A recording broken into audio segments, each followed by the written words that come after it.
As we move through this period of massive transformation in the auto industry, there's an element of leadership and culture that demands more attention, and that is emotional intelligence. And before you roll your eyes and start thinking this is just some soft skills bullshit with no impact to the bottom line, then guess again. Because today, it gives me great pleasure to introduce to you the world's leading authority on emotional intelligence. Now, why do I say that? Why do I make that claim about my next guest? Well, he is a psychologist and former science journalist for the New York Times. He is the author of 13 books. He has transformed the way the world educates children and relates to family and friends. In the business world, he has significantly influenced the way we lead and how we view culture, the operating model for how we do business. He's worked with organizations around the globe, examining the way social and emotional competencies impact the bottom line. Yes, let me repeat that for my hard-nosed audience in automotive. Yes, he has examined the way social and emotional competencies impact the bottom line. He is ranked one of the 10 most influential business thinkers by the Wall Street Journal. In 2023, he received the Centennial Medallion from Harvard's Graduate School of Arts and Sciences for excellence in communicating science and for his influence on education, business, and society at large. He is indeed Daniel Goleman. Dan, welcome to the show. Jan, thank you. It's my pleasure to be here. Oh, it's great to have you. Dan, I'm going to start with a story. Many years ago, actually in 1999, I was a director at Maytag, the old Maytag appliance company. And most of my career has been in the auto industry, but for a short period of time, I jumped out and I went to work at Maytag. And it was senior level corporate job. And I was very concerned about how I was viewed and my leadership style and how I would come across. And I was in my 30s, mid 30s, I think, at that time. And so I picked up your book on emotional intelligence. And I thought, oh, this is interesting. I'm going to get into this. And I read your book, and way back when, I can remember it. I was in my apartment in Des Moines, Iowa. I can remember exactly where I was when I read it. Now, you can't say that too often, right, about books that you read in your lifetime. But I knew exactly where I was because I remember the impact it had on me. And I always knew, Dan, that I wasn't the smartest kid in the class, ever.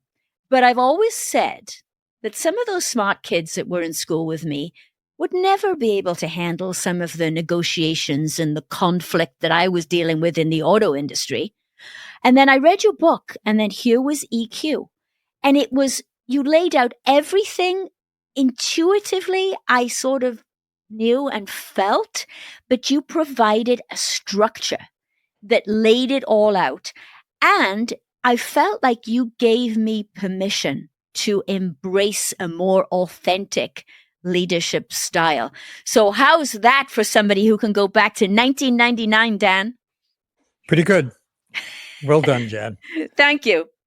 So, Dan, why is emotional intelligence so important in leadership and culture? You know, there's a huge misunderstanding about how we think and how we feel, in that we assume those are two different things. Management, that's just rational decision making. Actually, the brain is not designed that way. The human brain, is designed so that we have feelings about everything we think. There's always a feeling. The brain doesn't distinguish between how you feel at home and how you feel at work. You take the same brain systems along with you, and they're feeling throughout the day. And it turns out in our studies of leadership and teams that the feelings that are never stated explicitly or rarely stated explicitly make a huge difference in how people perform. So if you're a leader, you ignore that at your own risk. Yeah. And we were taught to ignore that in the auto industry, quite frankly, because when you talk command and control, that's our thing. We're proud of our command and control model in the auto industry, and we're changing, but it's slow down. So what is it that you have found? I read your book in 1999, but you have conducted so much research since that date. What have you found? Well, let's look at command and control leadership explicitly. In one study where we looked at about almost 4,000 executives and evaluated their leadership style or styles, and then asked the people that work for them confidentially, how do you feel? What kind of emotional climate does this leader create? They wouldn't necessarily say that to the leader face to face, but they happily said it to us. It turned out that the very worst style in terms of the climate it created was command and control. Very worst. The best was a leader who could articulate a shared meaning or purpose in what we do, who inspired people. Because when you inspire someone, you get the best out of them. They're not just working for the salary or the promotion. They're working for the cause, for the mission. And people will go way beyond the job description. If you do that, if you're that kind of leader, you can also be very clear about goals. When you did X, it didn't help us with that mission we all believe in. It'd be better if you did Y. You can give performance feedback on the spot, which is much more effective and which is more meaningful than that, yearly performance review. Yeah. For those in our audience, Dan, who might not be familiar with emotional intelligence, you probably heard of it. If you were to summarize it, some of the key components, and I know this is going to be really hard for you because you're so entrenched in it, but if you were to summarize it for our audience, how would you do that? Well, basically, it's being intelligent about emotion. And what that means is there are actually 4 parts. First, you're aware of your own feelings. You're self-aware. You know what you're feeling, how it's shaping your perception, your thinking, your impulse to act. You know how to use that information to manage your own emotions. So you keep your distressing or, emotions that are like anger that might upset other people. You keep those under control a bit, but you arouse the positive ones. The reason you love what you're doing, for example, your passions about your work. And that's very important for a leader because you have to begin by leading yourself. Then the next 2 parts, there are 4 parts. Next 2 parts. One is empathy, knowing what the other people feel without them telling you in words, because they won't tell you in words. They tell you in nonverbals, facial expression, tone of voice. And there's 3 kinds of empathy. One is cognitive, how I get how you think about this. That helps you communicate effectively. Emotional empathy, where you feel with the person, you sense what they feel, you feel it too. And that helps you too, because then you can address that level, whether explicitly or implicitly. And the third is, believe it or not, concern. It's called technically empathic concern. It means you care. You not only know how the person thinks and how they feel, you care about them and you communicate that to them in many different ways. And that means that they trust you, they're loyal to you. You're the kind of boss that people love to work for, rather than the kind of boss that people hate to work for. And I would tell you that the command and control style is more likely to put you in the hate the boss category than the love boss category. The 4th part of emotional intelligence is using all of that to handle your relationships well, to handle conflict, to create a team that feels very cohesive, that feels they're on the same page. And we have a whole kind of a method called Team EI for helping teams get together and identify where they need to be better at communicating, working together, at relating to other teams. And those other teams might be in your supply chain. They may not necessarily be in your organization, but you might, for example, in some high-performing teams do this, you might appoint someone as the ambassador to that team that you rely on. And high-performing teams set norms. All the people on the team agree, from now on, we're going to operate this way together because it's more effective. So, you can enforce a norm. I'm thinking of creative consultancy Ideal. One of the branches of that consultancy, if you break the norm of interrupting someone while they're speaking, people pelt you with stuffed toy animals. It's kind of a fun way of supporting the norm. There's another thing. This really was an eye-opener for me. I was talking to the director of a national laboratory. He had 3,000 or 4,000 PhDs working for him. He said, we have a norm here that whenever someone suggests a new idea, the next person who speaks has to support the idea, not shoot it down. It's very easy to be a devil's advocate. But, a new idea, a creative idea, it needs a little airtime. You need to mull it rather than kill it. And at that lab, the director said, I don't even know who started this, but everybody does it now. And it's very helpful for getting that creative insight that might put your company ahead of others. I love that because we talk a lot in our industry about innovation. And as you know, everybody on the planet knows the automotive industry is transforming at an alarming rate as we evolve into the world of electric vehicles. And okay, the road to EV adoption is a bumpy one, but it is happening. But what we don't focus on, Dan, is the operating system that goes along with that. We cannot transform this industry from the technology standpoint without also looking at our operating system, our culture, the people, and the leadership. And, so often, even still, when I'm talking about empathy and compassion and connecting with people, there are still doubters out there, Dan. Maybe you could talk us through some data or some case studies. Sure. Where somebody you've actually seen the impact where this type of leadership truly impacts the bottom line. Well, I've seen it around the world. I've asked executives in all sectors, tell me about, just bring to mind a boss you've worked for that you hated and one you loved. And I just list what made them so great or so awful. And basically, the good boss is emotionally intelligent. The bad boss is the opposite. And people who work for you, your direct reports, won't ever tell you that you're a bad boss. What they'll do is they'll leave. Yeah. Or they won't give their best. They'll do good enough to keep the job, but they won't go all out. So basically, you're shooting yourself in the foot. Leadership is the art of getting work done well through other people. Yes. Think about that.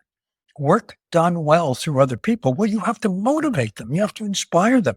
You have to create trust. There was a study done at the Harvard Business School where they asked people to keep a journal of their experience every day at work.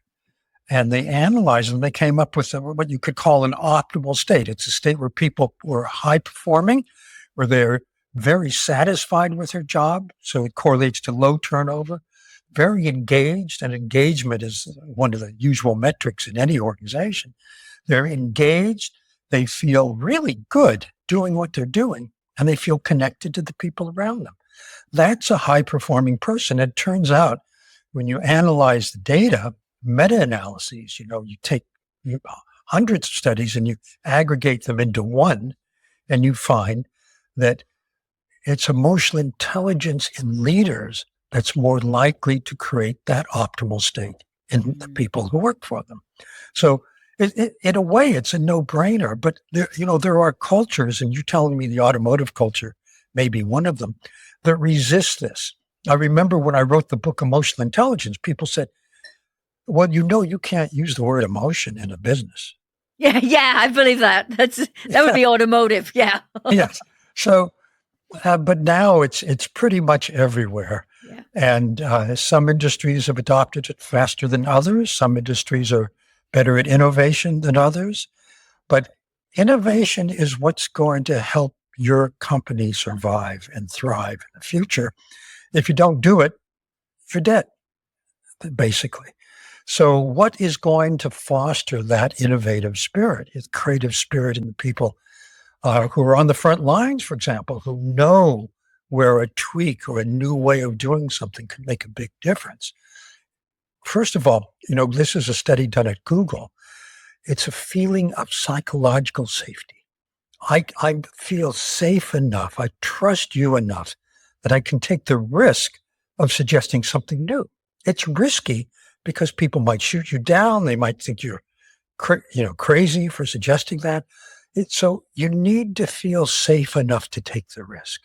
If you're a leader who's squelching, that possibility, doesn't make people feel safe, who doesn't make people feel they can be risk takers and say, oh, here's a thought I had, then you're likely to, sadly, have a more abundant organization. Yeah, there's still a lot of fear in the air here, Dan, and it certainly hampers innovation, because innovation by definition is you try and you fail and you try and you fail and you iterate. And if there's fear in the air, you're not going to put your best idea forward for fear of being judged, or even worse, being whacked. I mean, that does happen. So you keep all those ideas in. You certainly do not have psychological safety. And the only way you can get that is by connecting with people and making sure that people are treated like human beings, not talking to them with corporate speak, not treating them all the same, not giving them all these hard numbers and saying, I'm going to hold you accountable. Basically, if you don't do it, you're done. You're out of here. That model is dead, right? Well, it should be dead. I'm not sure it's dead enough. No, it's not quite dead enough yet. But I'm on a mission to kill it, Dan. I'm trying here. Here's what I know as a psychologist. Threatening people and instilling fear is the worst way to get them to perform well. Mm-hmm. The reason is they get defensive, and in the brain, they actually contract. They do what they know is safe. They don't do what might be best. The best way to get performance out of people is to say what's positive about them, what's positive about what we're all doing together, about our mission. And that is a very different way. And, leaders, I think, should be more careful about how they give performance feedback, because very often it's just like, oh, you really screwed that up, which kills, motivation. If you say, I know you're good at this and you're good at that and you're good at that, you could get better at this, and here's how. It's a much more positive way, and it has a very positive impact on the systems that operate inside us. I'm talking about neurotransmitter systems, brain chemicals that help us be at our best. Yeah. And talking about being at your best, let's talk about your most recent book, Sure. Optimal. I've just read it. And, my audience knows that when I read a book and I have this many Post-it notes on it, that's a pretty good sign. But Optimal is all about how to sustain personal and organizational excellence every day. And when I first started going into your book, you start right away, you start to talk about flow psychology. And it actually, when I read your first book in 1999, I was actually reading Mihaly, I can never pronounce that name. Mihaly. It's Csikszentmihalyi. Okay. A Hungarian name, and it's impossible to pronounce. The guy with the unpronounceable name that writes the books on flow. We actually called him Chick. Oh, I love that. Chick. The guy with the unpronounceable name that wrote all the books on flow psychology. Again, a lot of the things that he writes about, I totally agree with. But here's the thing, and I'll give you an example. When I do my workshops or keynote speaking, or I'm engaged with a client, right, I am totally in flow state. I mean, I have no conscious time. I got to watch. I got to have, my Apple Watch tell me what's happening with the time. I'm totally engaged. I'm doing what I love. I'm in that flow state. I'm challenged, but not too much. I mean, all the elements of flow are right there. But there's no way that you could sustain that every single day. I mean, there's not a chance. So when you talk about optimal performance, Dan, could you explain a little bit about what you mean by that? So the flow state where people are at their absolute best is not something you can make happen. Maybe you can, but most people can't. It happens to you. The optimal state is just beneath that. It's where you're focused 100% on what you're doing. And by the way, this is a key I'll come back to, where you're engaged, where your performance is fantastic. It's tip top, where you feel good, where you feel connected. It's that optimal state they found at Harvard in the business school. However, to get in the optimal state, unlike the flow state, you can make it happen. You can make it happen by paying very close attention, for example, to what you're doing. It gets the brain very engaged in whatever's going on. And this is a voluntary skill that anyone can do. So optimal, unlike flow, is something that's within our voluntary possibility. So how? How do you do it? How do you do it, Dan? How do we get ourselves into this optimal state? Well, in our culture, we don't bother training attention. We have a culture and an economy which is built on the constant new. Every season, there's a new fashion. Every year, there's a new model of a car. That is what we depend on to perk up the brain and make us pay attention. It turns out, though, that we're missing a huge opportunity, I think, for our kids and ourselves, which is to sharpen our ability to attend to what's going on in the moment. That is a skill that can be trained and trained and trained. And the better you get at it, the more likely you are to be in an optimal state, no matter what it is you're doing. So maybe when I'm in that moment that I think is flow, maybe it's not. Maybe it is the optimal state. Like you say, it's just below flow. Well, let me ask you, Jan, the optimal state the flow state by definition is when you outdo yourself. It sounds like you're really very good at doing this thing, giving talks, for example. Is there a time you were fantastic? That might be the flow state. I get it now, Dan. I understand it. Yes. There are times that I'm better than others. I think ever since I left my corporate job, and I'm truly mission driven. I'm on a mission to change the culture in the auto industry. And so the work I do, it's my business. I do the work that I absolutely love, right? So I craft my work, my day, my clients. It's all around doing work that I absolutely love. But you're right. There are moments when I feel like it's just it's like, whoa, cherry on the top moment, right? Right. So that's the difference. Okay. So historically, and particularly now, the innovator is more likely to succeed in terms of sales, market share. Is that right? Yes. Yeah. Yes, most definitely. Okay, so let's reverse engineer that. What helps a company be innovative? Okay, I think the answer is people. Yes. What helps people be innovative? Well, I think one thing that helps is having a leader who values it and encourages it and supports it. What kind of leader is that? It's probably not a command and control leader. Yes. Yeah, you're right. And it is a leader that looks at innovation, not just in terms of the technical side, but more as in terms of everything we do, looking at better, faster, more effective ways of designing the product, making the product, how we interact as a company, how we handle finance, how we handle supply chain. It's innovation at every level of the business, isn't it? Well put. So if you want innovation everywhere, I would encourage you to have emotional intelligence everywhere to help leaders develop it. And this is the good news, by the way. Emotional intelligence can be developed or improved at any point in life. It's not like, oh, I had that kind of childhood my genes are such and such. I'll never have it. It's really a question of what do I need to work on or to improve? What habit is basically shooting me in the foot, and what could replace it? And for that, I think you need coaches. I'd like to recommend the Daniel Goleman Emotional Intelligence online program. Yeah, of course. It helps you understand the basics of emotional intelligence in a kind of in-depth way.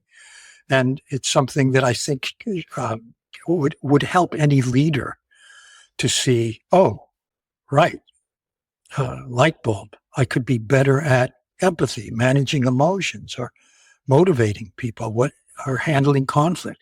It's different for every person. It's different for every leader. So if you look at the whole range of emotional intelligence abilities, the competencies of outstanding performers that build on this skill set, you can see where you are or where you want to go and find a way to get there. Yeah, and you remind me, Dan, you talked about self-awareness. So often we don't ask ourselves the question, who are you as a leader? Yeah. Not who are you as the head of engineering, as the head of finance. No. Who are you as a leader? What are your values? Who are you as a leader? And what are you going to do to get better as a leader? You don't just say, oh yeah, hey, I'm a great leader because blah, blah, blah. No, who are you as a leader really, truly? And we don't ask ourselves that question. Why do you think we don't ask ourselves that question? I would ask the question differently, Jan. I would say, how are you as a leader? Oh, yes. Who are you is what's your position. How are you is how do you actually operate with people? Yes. Some of our research is sobering in that we find if you look at how people who know someone well rate a person on emotional intelligence and how that person rates themselves, the people who are worst at it rate themselves fine, but they have the most discrepancies with how other people see them. In other words, they're bad and they don't know it, which means that, they may be in an exalted position in the organization. How they got there may have to do with politics, not with how they actually lead. And it may be that the people who work for them, their direct reports, are sending out resumes right and left because they can't stand that person. And as I said before, they would never say so. Yes. Yeah. And we're not good at admitting mistakes. We don't like to do that in the auto industry because, we're very driven to the metrics and the numbers and the KPIs. And if we make a mistake, we don't really like to admit it. And this idea of showing vulnerability as a leader, it's taken a long time for that to catch on because the idea of the strong command and control leader is somebody who visually sits at the head of the table, controls the meeting, sets the agenda. And this idea of admitting a mistake, people are concerned that they will come across as being a weak leader if they do that. What would you say? Jan, I think you're describing a judgmental culture. Yes. One that doesn't understand the value of thinking about mistakes and correcting them and doing better next time. Yes. If you never admit the mistake, then you're likely to have it again and again. If you say, oh, when that happened, that was a screw up. Let's think about how it won't happen the next time around. But in order to do that, you have to admit there was a mistake in the first place. On the other hand, it's a learning opportunity. My friend Peter Senge at MIT talks about the learning organization, about people learning to get better together. And as you're pointing out, the first step in that is admitting there's something here we need to learn. Yes, most definitely. Well, we got a long way to go, Dan, in the auto industry. And there's a quote from your book, and it says this: "We will require a deep rethinking of systems we've long taken for granted." Your words, Dan. And that to me, there it is, right there. I think that is so powerful and so meaningful to the auto industry. But what advice would you give to leaders in the auto industry right now listening to this podcast? I would say be more open, listen, ask questions before saying what you think, gather information. Don't assume you know. Yeah, don't assume you know. And I believe that emotional intelligence is such a critical element as we transform this industry, because it is not just about the technology. It is about our operating model. It is about our culture, and it is all coming back to leadership, right, Dan? The question again is, how are you as a leader? How are you? Not who are you? What are you? How? Yes, I love that. How are you as a leader? That is a question I would love everybody in our listening audience to take on board. Dan, it has been an absolute pleasure having you on the show. Thank you so much for your time. Jan, it's my pleasure. Good luck in your mission.